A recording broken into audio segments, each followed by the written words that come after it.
U.S. President Donald Trump's favorite economic tool is tariffs. President Trump announced sweeping tariffs. 25% tariffs. Expected to be unleashed in just hours. On the U.S. three largest trading partners, Canada, Mexico, and China. After weeks of will he, won't he, he's finally made it official. He's seeing tariffs as a leverage point to get other people to do what he wants.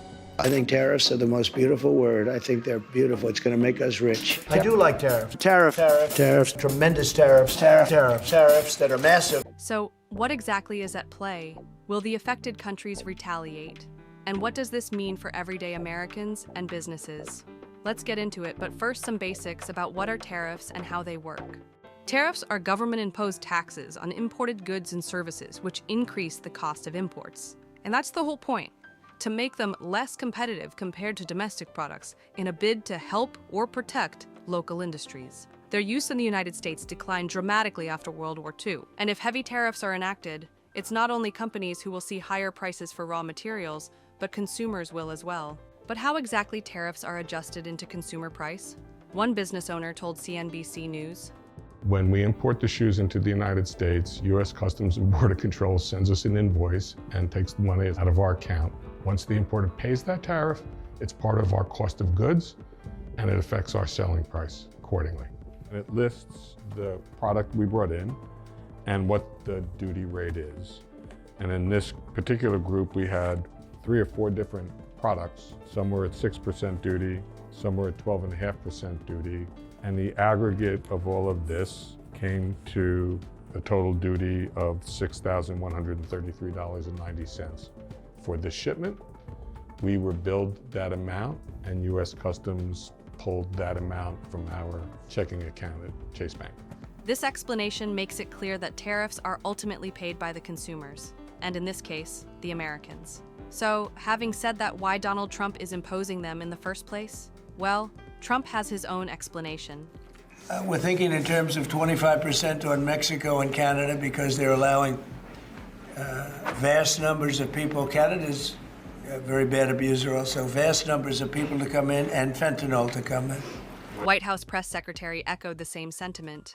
And the reason for that is because both Canada and Mexico have allowed an unprecedented invasion of illegal fentanyl and also illegal immigrants into our country. But experts suggest some deep political reasons behind Trump's actions. First, he wants to use it as a tool to get other countries to do what he wants them to do. Right. Secondly, he thinks of it as a tool to raise lots of revenue. And thirdly, he thinks of it as a tool to promote domestic companies. But can Donald Trump impose tariffs without the approval of U.S. Congress? One expert told this. But there are a lot of presidential authorities that would allow for unusual levying of tariffs, including for national security reasons, for emergency reasons, or due to unfair trade practices. I expect he would lean on the emergency rationale, but I don't know what he will do. But like all policy, the devil is in the details, something the international business community anxiously awaits. The how and the when and for how long all remain unknown. And that uncertainty takes its toll on the economy. And if you think this is new for Trump, you're wrong. This goes back to his first term in office. In Trump's first trade war, the scope of the tariffs was targeted toward capital goods and intermediate goods from China, and it was not a very large increase in tariff rates. So overall, it took average tariff rates from 1.5% to about 4.5% on overall U.S. imports. But Trump's second term in office is very different from the first. In his first week back, Trump threatened to enact 10% tariffs on China, 25% tariffs on Mexico and Canada, and to use them as a tool to try to stop the Russia-Ukraine war. However, economic experts warn that high import duties could lead to retaliation and potentially a full-blown trade war with far-reaching impacts. Just look at the numbers of Walmart and Columbia Sports from previous years. Walmart's imports from China rose 33% from 2023 to 2024. Columbia Sportswear imports went up 50% during the same time and jumped over 80% during the March to December period. At the same time, container imports from China to the United States have surged. But that is not all. Data from Import Genius backs that up. Imports of solar panels, AI server racks, backup power supplies and lithium batteries that are used to power data centers surged in the second half of 2024. But having said that, things are slightly favorable for the US when it comes to China due to the trade volume between the two countries. China has more to lose than the US because US imports about 450 billion of goods from China, but China only imports 150 billion of goods from US. So even if China wants to retaliate against the US tariffs, there's only 150 billion.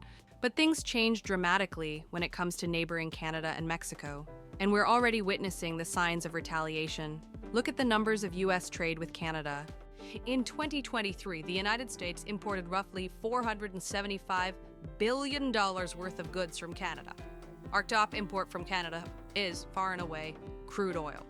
After that, top categories include automobiles and car parts, machinery like nuclear reactors, and materials like plastics, wood, metals, and a lot of minerals. The same year, the United States exported roughly $350 billion worth of goods to Canada, including automobiles and car parts, machinery, electronics, oil and gas products, and plastic. So we buy more from Canada than we sell. Canada, a top mineral provider for EV production, is also a major supplier of chlorine used to disinfect drinking water. Almost all of Canada's chlorine exports go to the US. If we take a look at our meat that comes from Canada, and if tariffs go into effect, things will change for everyday Americans. Prices will definitely go up on everyday items. So from the cars we buy and the gas we put in them, to the iPhones, laptops, and tablets that we're so dependent on, to the clothes we wear and the food we eat like avocados, corn, tomatoes, all the prices are going to go up. Canada knows this and vows to retaliate.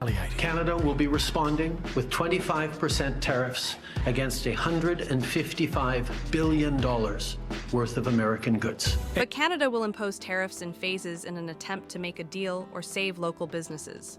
This will include immediate tariffs on $30 billion worth of goods as of Tuesday, followed by further tariffs on $125 billion worth of American products in 21 days' time to allow Canadian companies and supply chains to seek to find alternatives. Lawrence Herman, an international trade lawyer and former Canadian diplomat, says oil is not the only resource card Canada holds. Herman believes that tariffs on potassium, critical minerals, steel, and aluminum will also put pressure on the new administration.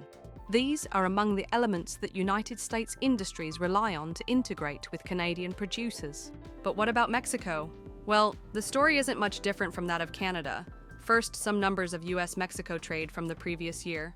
In 2024, Mexico was the largest importer of goods to the US, ahead of China, accounting for $466 billion in imports. Mexico also produces 3.5 million vehicles annually. 76% of those are destined for the US market. In 2023, we imported roughly $418 billion worth of goods, a little less than we buy from Canada.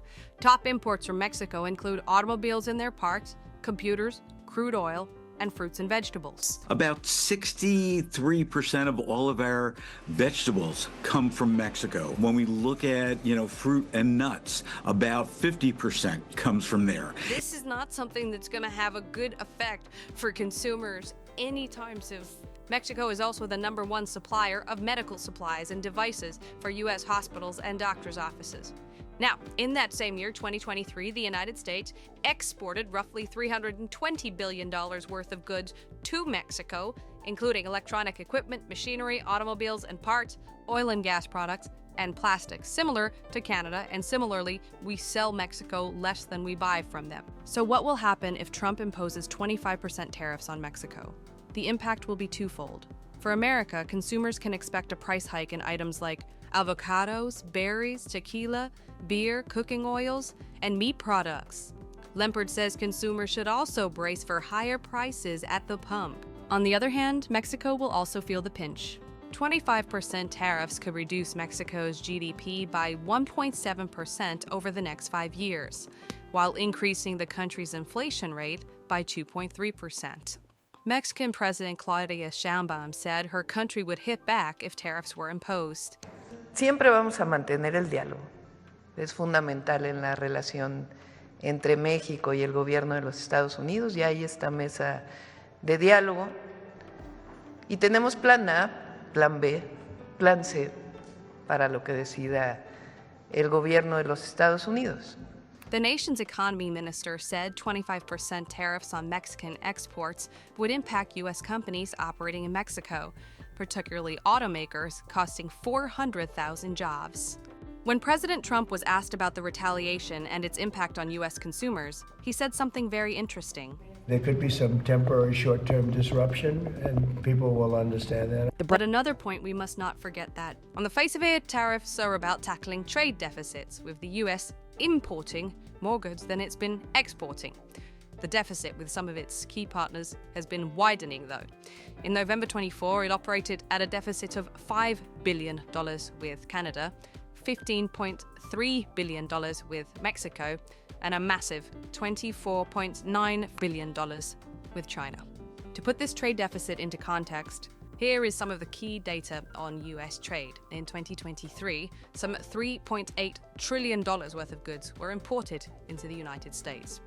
Mexico, China, and Canada, the three countries President Trump is imposing harsh tariffs on, accounted for around 40% of those goods. While Trump frames his tariffs as a way of raising trillions of dollars to pay for tax cuts, it's worth taking a look at the numbers. The blue line is what the government is estimated to collect from existing tariffs over the next 4 years. Only a drop in the bucket compared to the black line, which shows revenue from income tax. Whatever the motivation, it's American companies that could suffer the most. Unlike other countries, the United States auto industry has a very complicated and very long supply chain that takes many of its parts from many countries. A lot of this supply chain and auto parts came from Canada and Mexico.